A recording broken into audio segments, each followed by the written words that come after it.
Guys अब मुँह से निकल गया। ये फाइनल लुक है, ये अरफा की लुक है। फिर अब मैं नाराज होकर बैठ गई है क्योंकि इसने वीडियो बंद कर दी थी। अब पापा को वीडियो जोड़नी पड़ेगी फिर से। आयशा अपनी फाइनल लुक दिखाओ। आयशा की फाइनल लुक, आयशा की फाइनल लुक है। अब हम बाहर डिनर करने जा रहे हैं। ओके, आलू के पराठे बड़े इसको बाबा वो ना अरफा ने वीडियो बंद कर दी थी। आप जोड़ दो ना वीडियो। ये एक और वीडियो है पापा बस नहीं बना रहे, अपने खाना खाने ना भी। ये आप बैठे हुए हो? मोबाइल में लैपटॉप अच्छा अच्छा अच्छा अच्छा। मैंने आपसे बात की, क्या करेगी? नहीं आ रहा तो हम लाइव आते रहो।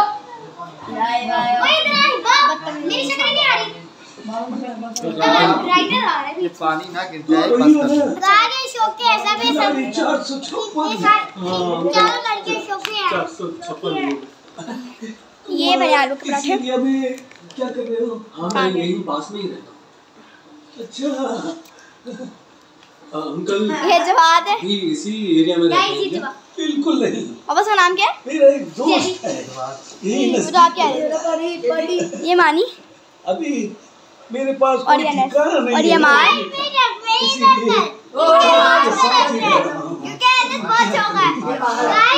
ये अरफा, ये आयशा और ये गाइस अब वीडियो पे मुकम्मल करते हैं क्योंकि बड़ी देर वाला तो पूरे आ रहे हैं। हाफिज कह दो बेटा। मेरे से भी मेरे बाय बाय गाइस। आयशा अल्लाह हाफिज कह दो। अल्लाह हाफिज। मैं तो बैठ कर दिखा